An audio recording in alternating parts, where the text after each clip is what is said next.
Hi guys, so mo din siya ang part 2 sa pag-eskwela ni Gian, no? So, naabot namin silang school, so nanay lang teacher. So, syempre, first day, nanigid ang show sa mga mama. Diba? Mga mamis, relate kayo dyan. Ganito yung mga show natin, basta mga may preschool tayo ng mga baby. So, first time po na ko na, the first man siya na ko na anak. So, yun, nanay ang show. So, na-happy kayo ko nga kung anak. Nag-behave pa siya at that time, kaya wala siya ka kuan nga nana dahil. So pag after niya ni pagka tomorrow na sa which is nag-activity na rin sila.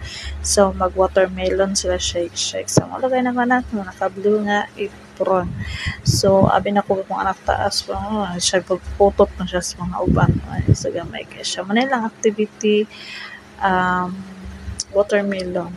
So kung anak medyo ga English gud siya kay more on lagi nara siya sa TV sa una mas gagawa siya pero gamay ra gyud yang gawas kay pandemic baby man ni siya. So medyo naano sa siya sa kuan nga English siya. So ang kanta ani which is Tagalog, yung watermelon na Tagalog.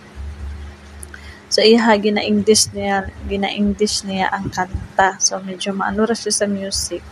Siyang happy kayo siya. Kaya first time niya ni Ana siya nga wow kuno there's so many friends. So there's so many friends. So mga na siyang show sa kong anak. So happy kayo po. Happy pa siya. Yung first day of school.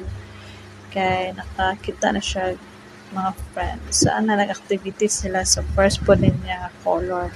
Diba? First color po niya. So mo siya iyahang show. So mo din siya ang show nga gikuha siya sa assistant sa school, assistant sa teacher kay niabot siya bisag asa.